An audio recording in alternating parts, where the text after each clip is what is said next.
రాష్ట్రంలో దేశంలో ఏ ముఖ్యమంత్రి చేయని విధంగా ఒకేసారి తెలంగాణ రాష్ట్ర రైతులకు 31,000 కోట్లు ఒకేసారి 10 రోజుల వ్యవధిలో మాఫీ చేయడం అనేది ఆశామాష విషయం కాదు. మరి ఈ సందర్భంగా ముఖ్యమంత్రి గారికి, గౌరవ ముఖ్యమంత్రి గారు నల్లమల్ల ముద్దుబిడ్డ రేవంత్ రెడ్డి గారికి అచ్చంపేట నియోజకవర్గ ప్రజల తరఫున, అదేవిధంగా నాగర్ కర్నూలు జిల్లా నియోజకవర్గ రైతుల తరఫున వారికి కృతజ్ఞతలు తెలియజేస్తా ఉన్నాను.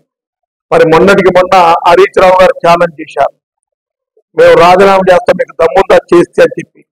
ఇవాళ ఆ ఛాలెంజ్ ని రాష్ట్ర ముఖ్యమంత్రి గారు గౌరవ రేవంత్ రెడ్డి గారు స్వీకరించి అనుకున్న తేదీ లోపలనే ఆగస్టు 15 లోపల మేము ఖచ్చితంగా రుణమాఫీ చేసి తీర్థం, 106 కానీ 600 కానీ ఏదైనా చేసి తీర్థమని ఛాలెంజ్ చేశారు. ఆ ఛాలెంజ్ నిలబెట్టుకుంటా ఉన్నారు. కాబట్టి హరీష్ రావు గారికి ఒక సవాల్ చేస్తా ఉన్నాను. మా ముఖ్యమంత్రి ఈ రాష్ట్ర పేద బడుగు బలహీన వర్గాల ఆచార్యుత అయినటువంటి, ముఖ్యంగా రైతుల పాలిటీ దైవంగా భావించేటువంటి రైతులు ఇవాళ ముఖ్యంగా రేవంత్ రెడ్డి గారు మీ ఛాలెంజ్ ను స్వీకరించి ఇవాళ 2 లక్షల లోపల ఉన్నటువంటి రుణాలన్నీ కూడా మాఫీ చేస్తా ఉన్నారు.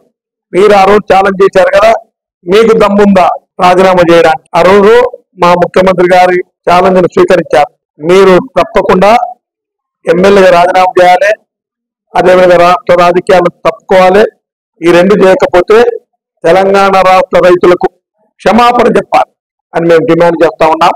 మరొకసారి ఈ రాష్ట్ర ప్రజలందరూ, ముఖ్యంగా రైతులందరూ కూడా పెద్దలు రేవంత్ రెడ్డి గారికి రుణపడి ఉంటారని మనం చేసుకుంటూ, ఎక్కడ ఎవరికైనా రుణమాఫీ జరగకపోతే ఎమ్మెల్యేల బాధ్యత వహించాలని మా అందరికి చెప్పారు.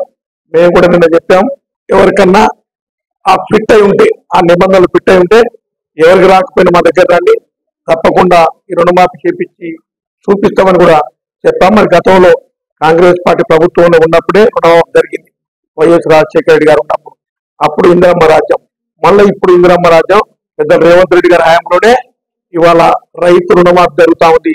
ఇది రైతులు గమనించాలని కోరుతూ సెలవు తీసుకుంటాం. Thank you.